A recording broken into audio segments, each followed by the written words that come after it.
An electrocardiogram is a very important diagnostic tool. I don't care what specialty of medicine you plan to go into, you need to understand electrocardiograms and how to read them. Electrocardiograms measure and graphically represent electrical activity of the heart.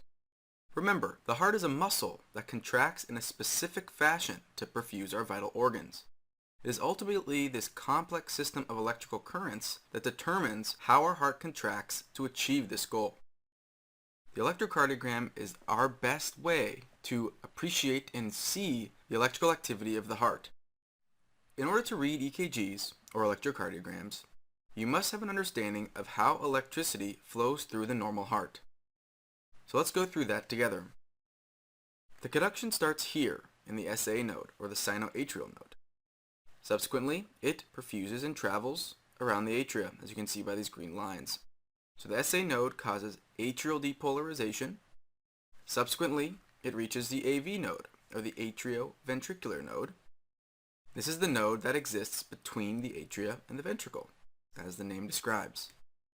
Once it hits the AV node, it takes a small pause where the electricity stays localized in the AV node as the atria contract, and then funnels down or flows down the bundle of His, entering into the interventricular septum, where it splits off into its bundles, right and left bundle branch, and then it will continue down the interventricular septum, around into the right and left ventricle along the Purkinje fibers. The Purkinje fibers are the key fibers that then spread the electricity throughout the ventricle during the QRS complex, which we'll go through together. In a normal functioning heart, the conduction starts in the sinoatrial node because these cells have the fastest intrinsic depolarization rate. Therefore, it sets the rate. So the sinoatrial node is important for setting the rate of our heartbeat. Remember, pacemaker cells have an intrinsic heart rate. They intrinsically depolarize and have the upstroke and an action potential that is intrinsically generated. Now, do you remember the important ion channel that exists on the pacemaker cell that is responsible for this intrinsic heart rate? Well, if you remember, it is the I-funny channel, colloquially known as the I-funny channel, or scientifically known as the hyperpolarization activated cyclic nucleotide gate, or HCN for short. This is the cationic channel, sodium and potassium, that will open in response to hyperpolarization, or more negative transmembrane potential. This opens up the channel, causes for leading cations to rush into the cell and depolarize in response to a hyperpolarization. So this is the critical channel that exists in our SA and AV node that results in the intrinsic automaticity and rate of our heart. So as I mentioned, the impulse from the SA node spreads throughout the right atrium and then travels over to the left atrium via the fibers of the Bachmann bundle. This ensures synchrony between the atria. This electrical activity is picked up as the P wave on our electrocardiogram.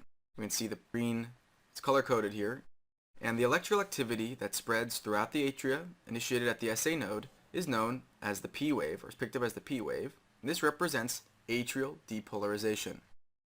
After the depolarization has spread throughout the atria, it then hits the atrioventricular node, where it takes a pause, and this is known as the PR segment. It's the PR segment where there's no electrical activity in the heart, and this is caused by the specific cells in the AV node that have a slow depolarization phase, as it is mostly made up by calcium channels. Now, do you remember the pathology when there is an extra pathway for this depolarization to sneak around the AV node? Do you remember what that syndrome is called?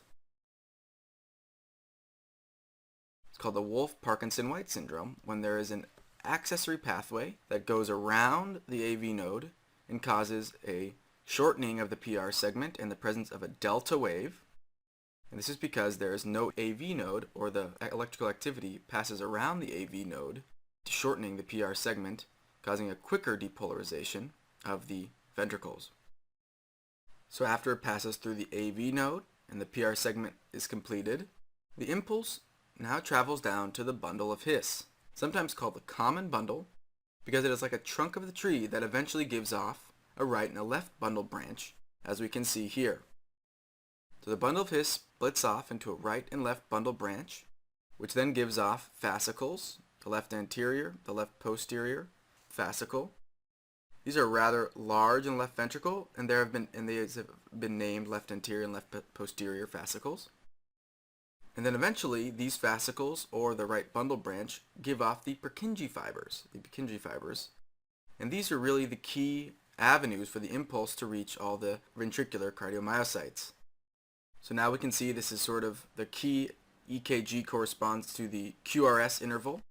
So this depolarization through the left and right bundle branch, as well as the fascicles and Purkinje fibers, is the spread of electrical activity through the ventricle. And this is picked up by our EKG as the QRS interval. It represents ventricular depolarization. Now notably, this PR segment, which represents the AV pause, if you will, is usually under 200 milliseconds. PR interval is usually under 200 milliseconds, and if it's not, it's called a AV block. And those are some pathologies that we go over in another part of this, or another section of these lectures. The QRS complex should be less than 120 milliseconds in a normal functioning heart. If the QRS complex is greater than 120 milliseconds, we say there is a widened QRS complex, which means that the ventricular myocytes are not all depolarizing exactly at the same time. Is there something wrong with the specialized conduction system? There's something wrong with the conduction system past the AV node.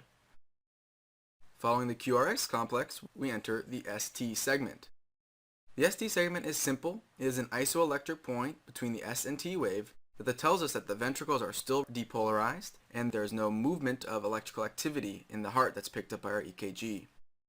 So this is the essentially systolic period where the heart is contracting, but there's no electrical activity, so there is this isoelectric ST segment. And then eventually we reach the T wave, seen here, and the T wave is ventricular repolarization, in which the ventricle is preparing for the next depolarization, the next QRS complex. So what about this J point? What is this J point? Well, the J point represents the junction. It represents the junction between the QRS interval and the start of the ST segment. Now, this J point is important for appreciating or looking for ST segment elevation or depression, which are signs of ischemia. So the J point is an important point on the EKG that you refer to if you're worried about ST segment elevation or depression. Another ischemic change that you can see in EKG is T-wave inversions, where the T-wave is actually inverted to go the other way, and that is a sign of ischemia as well.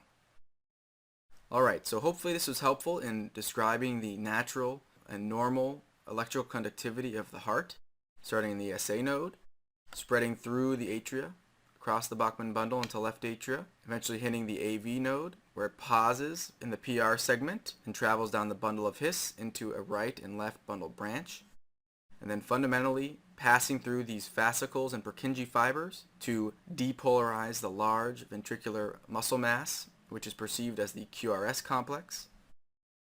And this is followed by a ST segment where there is no electrical activity, or I should say the electrical activity is balanced out, so there's nothing picked up on the EKG. And this is then followed by a ventricular repolarization as the ventricles are finished with their contraction and they are preparing themselves for another depolarization event, another QRS interval following the atrial depolarization.